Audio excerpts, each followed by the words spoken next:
at the Mount Panorama circuit in Bathurst, in New South Wales, in Australia, of course. I'm here in the EX0 with 900 horsepower and 1,000 kilos. A very fun combination.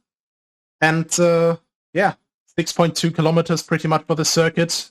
It's a very old circuit, barely been changed except for the peripherals like walls and all that stuff since it was created. The only addition I will show later in the lab.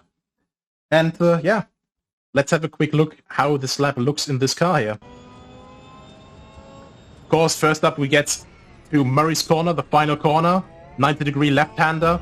Doesn't seem too different, or well, difficult to do. This corner doesn't seem too different as well after the pit straight, hell corner, turn 1. They basically seem like a similar corner. Both of them are quite similar. Very, very difficult to get right because of the high curbs on the inside and the outside. As we now go up Mountain Straight towards Quarry Bend, just over 320 kph as we brake a little bit earlier, I think, than GT3s, or about the same mark actually.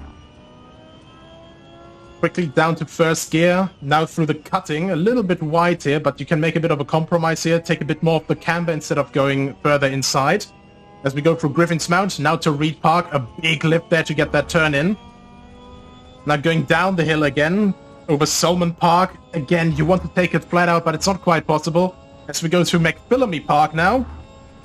And now down to Skyline, the big descent down the hill, through the S's. Now through the dipper, so close to the left-hand side wall. Now through that last little chicane, that last little wiggle before braking hard for Forest Elbow. And just barely grazing the wall there, as we now make our way onto Conrod Strait. I did mention the layout basically didn't change at all since its creation. The one addition that they made is the chase, which is the section coming up here. We now go over to the left, then to the right to the apex here, late on the brakes.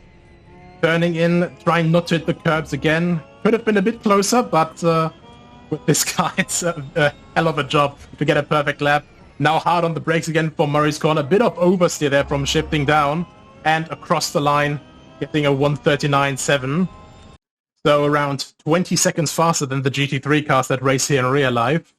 So yeah, it's quite a lot of maneuvering around. I hope you guys enjoyed the lap. And you can look forward to the race highlights for this round.